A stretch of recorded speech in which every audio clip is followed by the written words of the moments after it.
আসসালামু আলাইকুম ওয়া রাহমাতুল্লাহ। ফরজ নামাজের পর ইয়া জাল জালালি ওয়াল ইকরাম 7 বার পাঠ করলে আল্লাহ তাআলা আপনাকে বিশেষ কিছু পুরস্কার দান করবেন। যেই পুরস্কারগুলো আপনার জীবনে এলে আপনার জীবন একেবারেই ধন্য হয়ে যাবে। প্রিয় দর্শক, এমন গুরুত্বপূর্ণ পুরস্কারগুলো পেতে হলে আজকের ভিডিওটি আপনাকে সম্পূর্ণ দেখতে হবে। আমি বিশ্বাস করি যে ব্যক্তি ইয়া জাল জালালি ওয়াল ইকরামকে ভালোবাসে, আল্লাহ তাআলাকে ভালোবাসে, নবী মুহাম্মদ সাল্লাল্লাহু আলাইহি ওয়াসাল্লামকে ভালোবাসে, সে আজকের ভিডিওটি সম্পূর্ণ দেখবে এবং এইখান থেকে আমলটি পরিপূর্ণভাবে শিখে পরবর্তীতে সেও প্রত্যেক ফরজ সালাতের পর উক্ত আমলটি করে মালিকের দরবারে দোয়া করবে ইনশাআল্লাহ ইনশাআল্লাহ। তো প্রিয় দর্শক, আজকের ভিডিওটি একজন মুমিন মুসলমানের জন্য খুবই গুরুত্বপূর্ণ। আজকের ভিডিওতে আমি 2টি পার্ট আলোচনা করব। প্রথম পার্টে আলোচনা করব ফরজ নামাজ না পড়ার 15টি শাস্তি সম্পর্কে, আর দ্বিতীয় পার্টে আলোচনা করব ইয়া জাল জালালি ওয়াল ইকরাম এর সেই অজানা আমল সম্পর্কে। তাহলে চলুন প্রথম পার্টে আলোচনা করি ফরজ নামাজ না পড়ার 15টি শাস্তি সম্পর্কে। হাসরের মাঠে নামাজের মাধ্যমে হিসাব নিকাশ শুরু হবে। যার নামাজ সঠিক হবে তার অন্যান্য আমলও সঠিক বলে বিবেচিত হবে, আর যার নামাজ অসুন্দর হবে তার অন্যান্য আমলও অসুন্দর বলে গণ্য হবে। তাই প্রত্যেক মুসলমানের উচিত গুরুত্ব সহকারে নামাজ আদায়ে সচেষ্ট থাকা। যে ব্যক্তি নামাজের ব্যাপারে অলসতা করে তাকে 15 ধরনের শাস্তি দেওয়া হবে। তার মধ্য থেকে 5 ধরনের শাস্তি দুনিয়াতে, 3 ধরনের শাস্তি মৃত্যুর সময়, 3 ধরনের শাস্তি কবরে, 4 ধরনের শাস্তি কবর থেকে উঠানোর পর দেওয়া হবে। দুনিয়াতে যে 5 ধরনের শাস্তি দেওয়া হবে তা হলো: নম্বর 1, তার জীবনের বরকত ছিনিয়ে নেওয়া হবে। 2, তার চেহারা থেকে নেককারের নূর দূর করে দেওয়া হবে। 3, তার নেক কাজের কোনো বদলা দেওয়া হবে না। 4, তার কোনো দোয়া কবুল হবে না। 5, নেকবান্দাদের দোয়ার মধ্যে তার কোনো হক থাকবে না। আর মৃত্যুর সময় যে 3 ধরনের শাস্তি দেওয়া হবে তা হলো: নম্বর 1, কষ্ট ও অপমানের সঙ্গে সে মৃত্যুবরণ করবে। 2, ক্ষুধার্ত অবস্থায় সে মৃত্যুবরণ করবে। 3, এমন পিপাসার্ত অবস্থায় সে মৃত্যুবরণ করবে যে সমুদ্র পরিমাণ পানি পান করলেও তার পিপাসা মিটবে না। নাউজুবিল্লাহ। কবরে যে 3 ধরনের শাস্তি দেওয়া হবে সেগুলো হলো: নম্বর 1, কবর তার জন্য খুব সংকীর্ণ হয়ে যাবে। এমন সংকীর্ণ হবে যে রাসূল সাল্লাল্লাহু আলাইহি ওয়াসাল্লাম বলেন, কবরের 2 পাশের মাটির চাপে এক পাশের বুকের হাড় আরেক পাশে ঢুকে যাবে। নম্বর 2, তার কবরে আগুন জ্বালিয়ে দেওয়া হবে। নম্বর 3, তার কবরে এমন একটি সাপ নিযুক্ত করা হবে যে সাপের চোখ হবে আগুনের, নখগুলো হবে লোহার, তার প্রত্যেকটি নখ লম্বা হবে 1 দিনের দূরত্বের পথ। ওই সাপের আওয়াজ হবে বজ্রের আওয়াজের মতো বিকট। সাপ ওই বেনামাজিকে বলতে থাকবে, আমাকে আমার রব তোমার জন্য নিযুক্ত করেছেন যাতে ফরজ নামাজ নষ্ট করার কারণে তোমাকে আমি দংশন করি। ফজরের নামাজ নষ্ট করার কারণে সূর্যোদয় পর্যন্ত দংশন করতে থাকি, আর জোহরের নামাজ নষ্ট করার কারণে আসর পর্যন্ত দংশন করতে থাকি, আসরের নামাজ নষ্ট করার কারণে মাগরিব পর্যন্ত দংশন করতে থাকি, আর মাগরিবের নামাজ নষ্ট করার কারণে এশা পর্যন্ত, আর এশার নামাজ নষ্ট করার কারণে ফজর পর্যন্ত দংশন করতে থাকি। নাউজুবিল্লাহ। এই সাপ দংশন করার সঙ্গে সঙ্গে সে 70 হাত মাটির নিচে ঢুকে যাবে, উঠিয়ে তাকে আবার দংশন করতে থাকবে। এইভাবে কিয়ামত পর্যন্ত তাকে আযাব দিতে থাকবে। আল্লাহ তাআলা আমাদেরকে রক্ষা করুক, আমিন।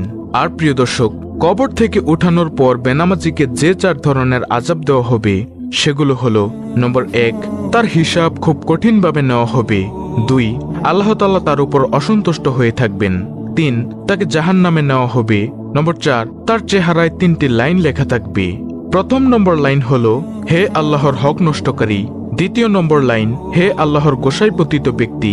তৃতীয় নম্বর লাইন, তুমি দুনিয়াতে যেমন আল্লাহর হক নষ্ট করেছিলে তেমনি আজ আল্লাহর রহমত থেকে তুমি নৈরাশ। এই 3টি লাইন লেখা থাকবে। প্রিয় দর্শক, এইভাবে বেনামাজিকে 15 ধরনের শাস্তি দেওয়া হবে। আল্লাহ রাব্বুল আলামিন আমাদের সবাইকে 5 ওয়াক্ত নামাজ যথাযথভাবে আদায় করার তৌফিক দান করুন, আমিন। দর্শক, কেন আমরা নামাজ আদায় করব না? রাসূল সাল্লাল্লাহু আলাইহি ওয়াসাল্লাম হাদিসের মধ্যে কত সুন্দরভাবে বলেছেন। তিনি বলেন, হে সাহাবায়ে কেরাম, শোনো, তোমাদের কারো বাড়ির পাশে যদি একটি প্রবাহমান নদী থাকে, সেই নদীতে যদি সে ব্যক্তি দৈনিক 5 বার গোসল করে তার শরীরে কি কোনো ময়লা থাকতে পারে? তখন সাহাবায়ে কেরাম বললেন, না ইয়া রাসূলুল্লাহ সাল্লাল্লাহু আলাইহি ওয়াসাল্লাম, তার শরীরে কোনো ধরনের ময়লা থাকতে পারে না, সে ব্যক্তি একেবারে পরিষ্কার পরিচ্ছন্ন হয়ে যায়। তখন নবী করিম সাল্লাল্লাহু আলাইহি ওয়াসাল্লাম বলেন, হে সাহাবায়ে কেরাম, শোনো, কোনো ব্যক্তি যদি 5 বার অজু করে সুন্দরভাবে অজু করে 5 ওয়াক্ত নামাজ সুন্দরভাবে আদায় করে তার শরীরেও কোনো গুনাহের ময়লা থাকতে পারে না। সুবহানাল্লাহ, আল্লাহু আকবার। প্রিয় দর্শক, নামাজের এতটাই দাম, এতটাই গুরুত্ব।